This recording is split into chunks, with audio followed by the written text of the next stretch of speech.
I am so glad to be here, and I want to say a very quick thank you to the elders for giving me this opportunity to speak to y'all so soon. This morning, I want to talk about walking as Jesus walked, like Alex kicked us off, but I want to talk about it not so much as where his footsteps lead, but how he walked. When I think of Jesus, one of the first things I think of is courage.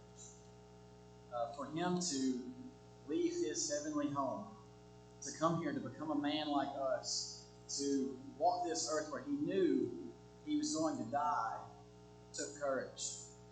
But I want you to turn to 1 Samuel chapter 17, where we will spend most of our time today.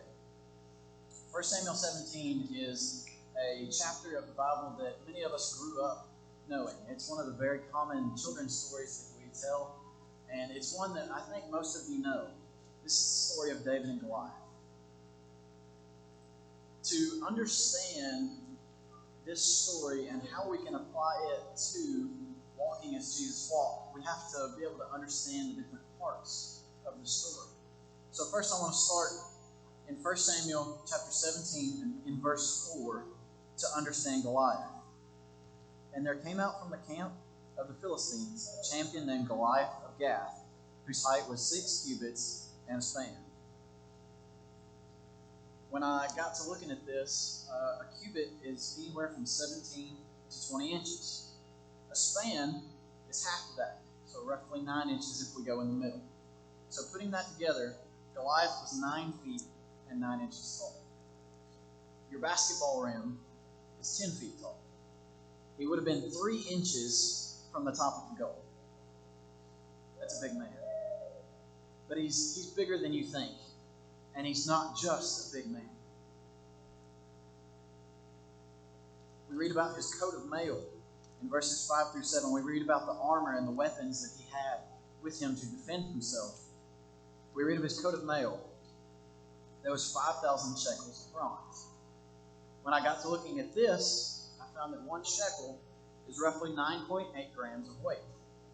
When you multiply that by 5,000, you get a total weight of just his chest plate, just his coat, weighed 108 pounds.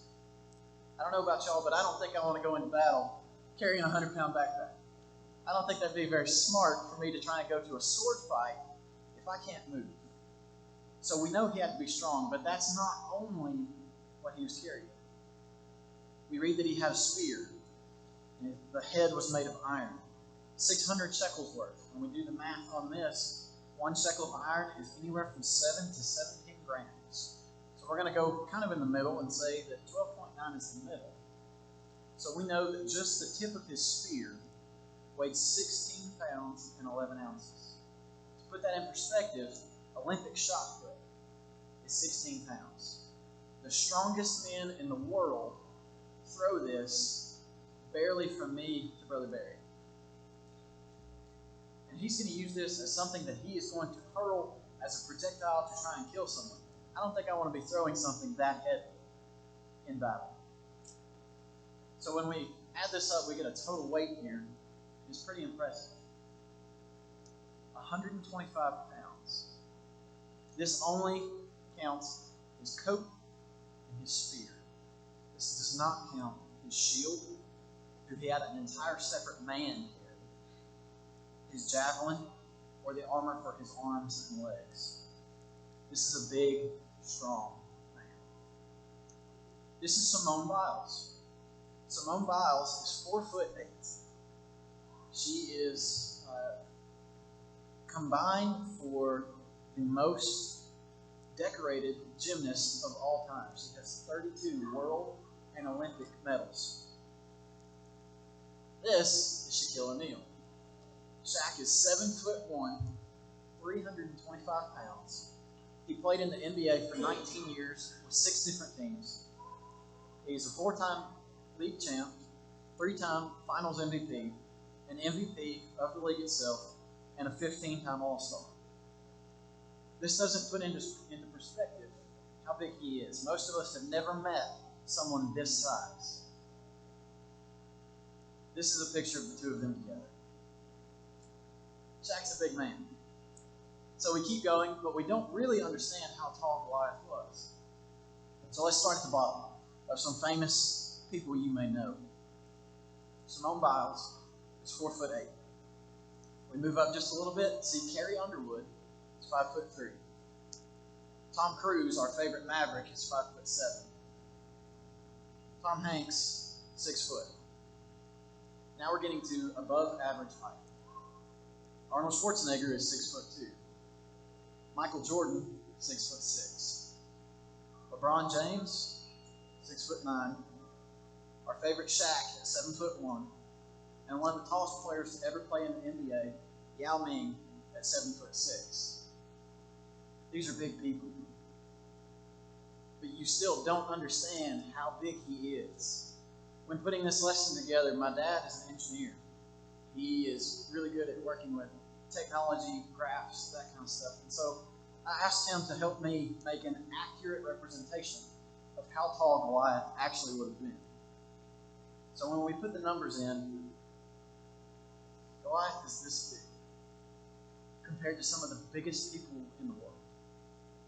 Simone Biles could stand on top of herself and still not be able to look in the mirror.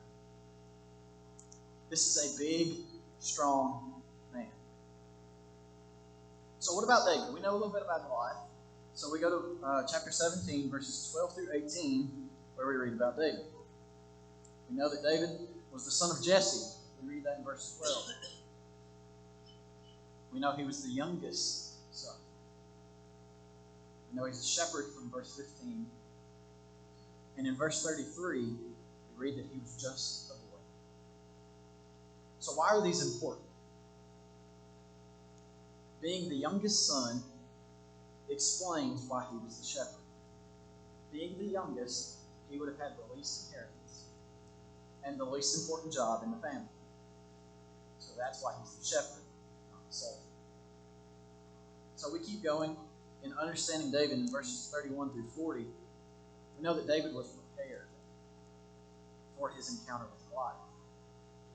We know that because David was a shepherd, he was out there in the wilderness with the sheep. Where the sheep went, he went.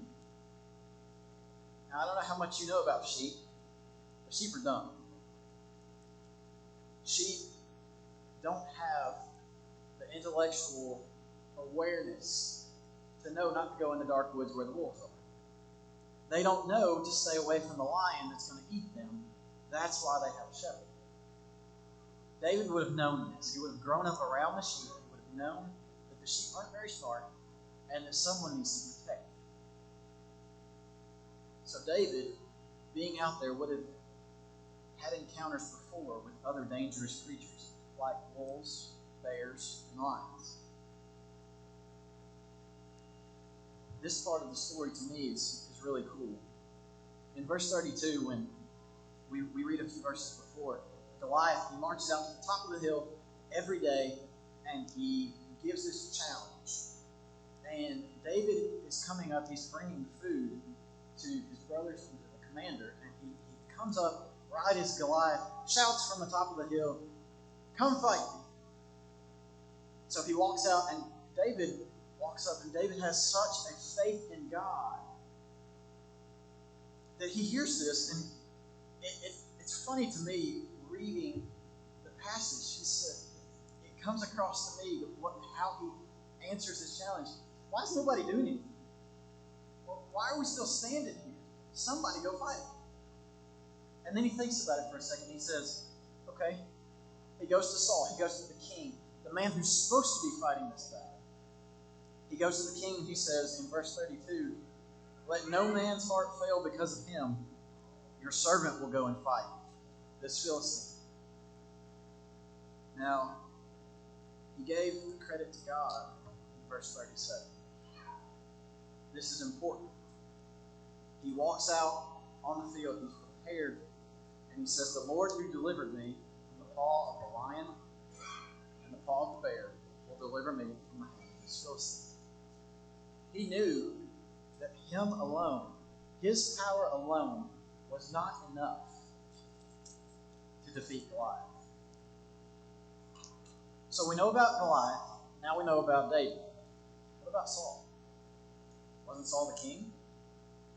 Wasn't Saul supposed to be the protector of his nation? Why was it not Saul? So let's understand Saul a little bit. In 1 Samuel chapter 11, we read that Saul's anger called 300,000 warriors to fight against the Ammonite army. 300,000 people were ready to die because Saul asked them. You don't get that kind of reaction without being powerful yourself. You're not going to follow someone into battle who's weak. So if he's so strong, why is he not fighting? In chapter 14, verses 47 and 48, we read about one of Saul's greatest victories. When Saul had taken the kingship over Israel, he fought against all enemies on every side.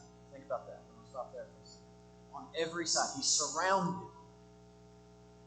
We go a little bit further past all the hard to pronounce names. And it says, wherever he turned, he routed them. When I did a little digging, this word routed can also be translated harassed or vexed. How strong do you have to be surrounded, yet you're the one harassing them? How strong do you have to be? I think we're asking the wrong question. How strong does God have to be? So we know that Saul is this powerful, but Saul stopped fighting for God and fighting for himself. If we go back to chapter 15, verse 23, we see in the later part of that verse, because you have rejected the word of the Lord, he has also rejected you from being king. He stopped fighting for God. He stopped walking as Jesus would have walked. He started walking his own path. And so God was no longer protecting him like he had. So we understand that. Now let's take a look at Goliath's challenge. In 1 Samuel chapter 17, verses 8 through 11, and then in verse 16, we read about the challenge. He walks out to the top of the hill and proclaims in front of the entire army, I've got a deal for you. A one-on-one battle, winner take all. Sounds great, right? You're 9'9". But what about David? He wasn't 9'9". So let's understand this challenge. For 40 days he walks out. No one would face him. Even Saul was afraid. We read in verse 11 of chapter 17, when Saul and all Israel heard these words of the Philistine, they were dismayed and, get this part, greatly afraid. Not just afraid, greatly afraid.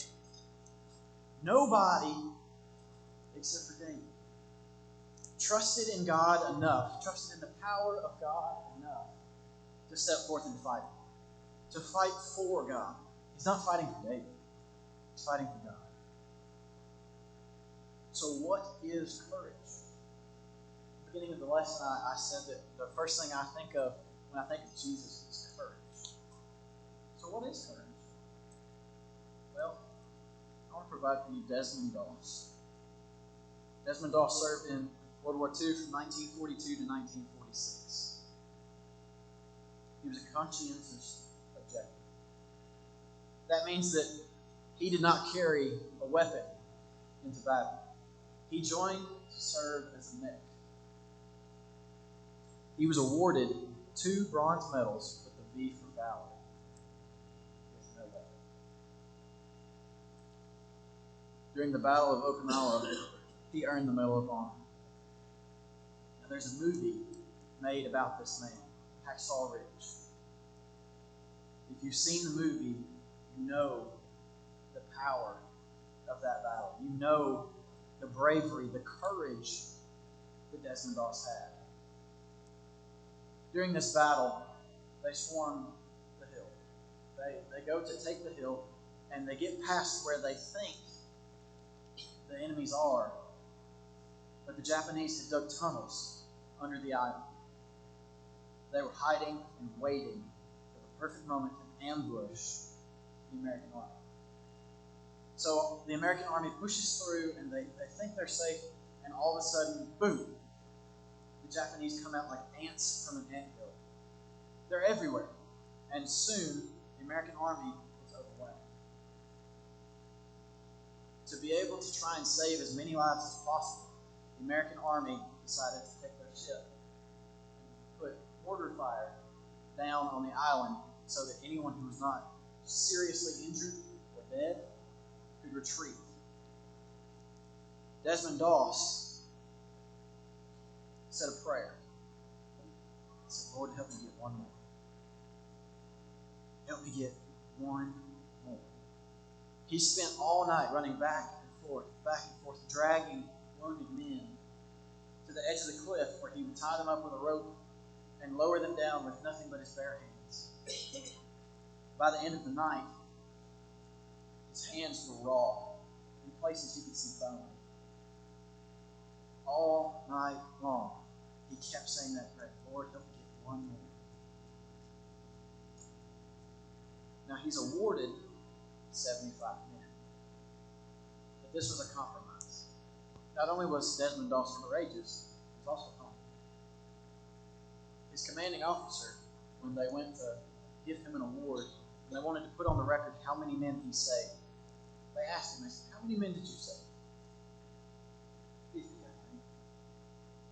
No, his commanding officer had to be more like 100. Scratch that, maybe 200.